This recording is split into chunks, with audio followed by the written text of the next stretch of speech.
Lil Durk a proposé un 1v1 à 6ix9ine pour 50 millions de dollars. Il a montré les preuves, il a montré une discussion qu'il a eue avec 6ix9ine et 6ix9ine a répondu « T'inquiète pas, je vais te dire ce qui a été dit dans la conversation. Le rappeur de Sacramento, Mosey, est libre. Il a été libéré après avoir purgé une peine de 10 mois. Kendrick Lamar vient de mettre en vente des vinyles à 2500 dollars de son projet To Pimp a Butterfly. C'est une collaboration avec Gucci en édition limitée. Travis Scott a donné 5000 dollars à un fan pour son anniversaire. L'artiste Central C vient officiellement de lancer sa première marque de vêtements. Le premier drop a bien évidemment eu lieu à Londres. Nicki Minaj a révélé récemment que son prochain album sortira bien cette année. Elle a également teasé une tournée mondiale. Regardez ce que Drake vient de publier dans sa story Insta. Voici les résultats des tests génétiques de mon père. Cela veut dire que je suis nigérien. Les pourcentages des origines ethniques de son père sont 30% pour le Nigeria ou encore 28% pour le Cameroun, Congo et peuple bantou de l'Ouest. Invité sur le podcast Goldmines, animé par l'humoriste Kevin Hart, Method Man a parlé ouvertement de la dépression qu'il a vécue et de la façon dont il a finalement réussi à surmonter cette épreuve difficile de sa vie.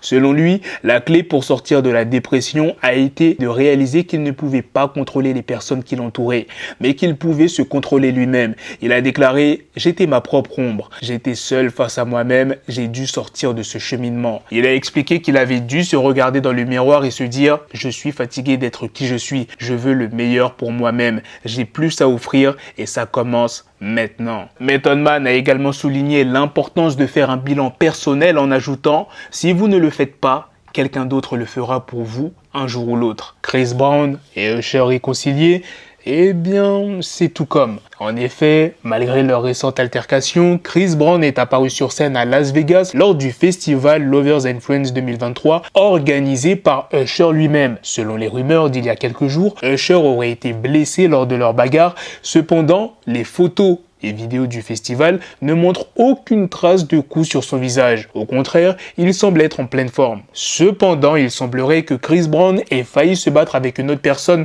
lors du festival, un incident qui a été filmé et partagé par le média TMZ. Sur la vidéo, Chris Brown semble être énervé, limite agressif. Alors qu'il s'approche d'un homme pour le confronter physiquement, d'autres personnes interviennent pour l'empêcher de se battre. Fresh Apefra vient d'annoncer la réédition de son album À l'abri pour le 19 mai pendant la diffusion de la saison 2 de Nouvelle École. L'artiste Ziak vient de partager un mystérieux teaser sur les réseaux sociaux. Kobalade a parlé des artistes qui l'ont aidé financièrement pendant son incarcération. Il dit SDM, Franglish, Gazo, Gradure, des vaillants de ouf. Je demandais rien et ils m'envoyaient. Il y a des gens droits encore, faut le dire. GTA pourrait devenir le jeu vidéo le plus cher de l'histoire.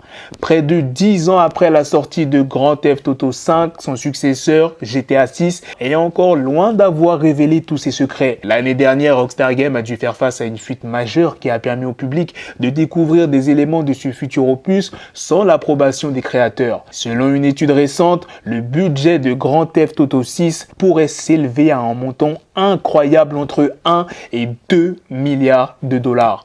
Pour mettre cela en perspective, le budget de Grand Theft Auto 5 était de 265 millions de dollars et celui de Red Dead Redemption, il était presque le double, environ 500 millions de dollars. Si ces chiffres sont exacts, cela signifie que le budget de Grand Theft Auto 6 pourrait être 4 fois supérieur à celui de son prédécesseur. 1 milliard de dollars pourrait même être consacré uniquement au marketing de ce futur blockbuster, même s'ils n'en ont pas réellement besoin. La mère de Polo G a expliqué pourquoi elle interdit à ses enfants d'avoir un métier ordinaire. I feel that coming from a person in an impoverished community, I never had a station, right?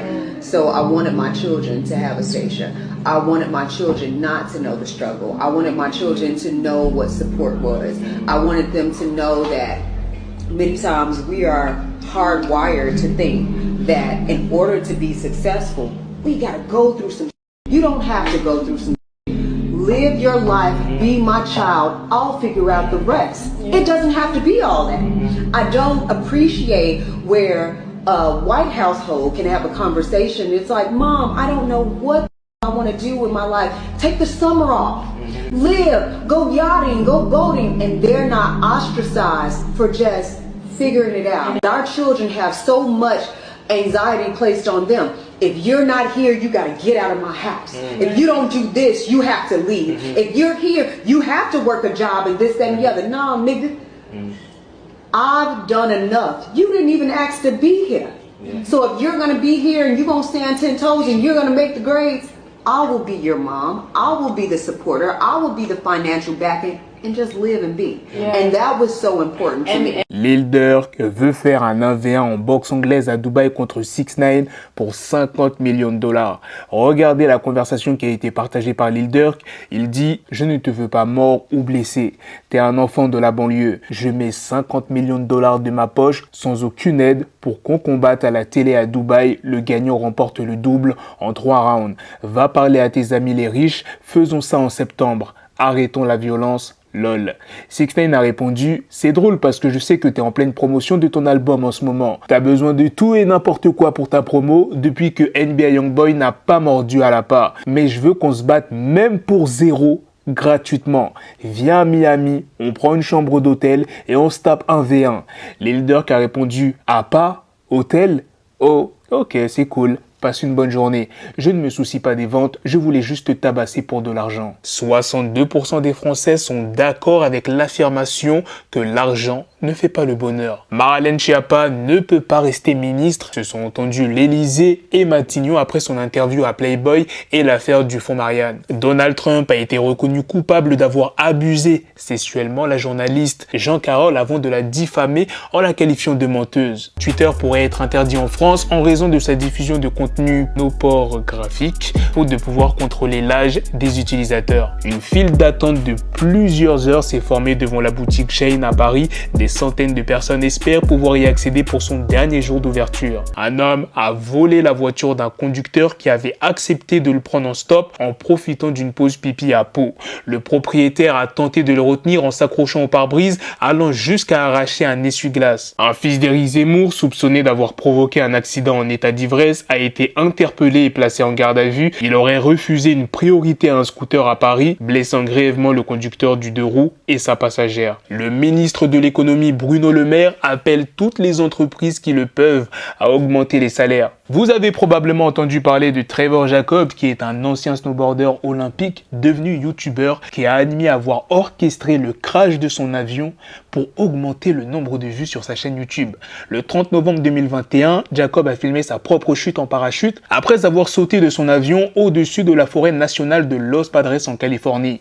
Il a ensuite posté une vidéo intitulée I Crash My Plane sur sa chaîne YouTube. Cette vidéo a été visionnée près de 3 millions de fois et a attiré l'attention des autorités. Mais ce qui est le plus choquant, c'est qu'il a plaidé coupable à un chef d'accusation de destruction et de dissimulation dans l'intention d'entraver une enquête fédérale.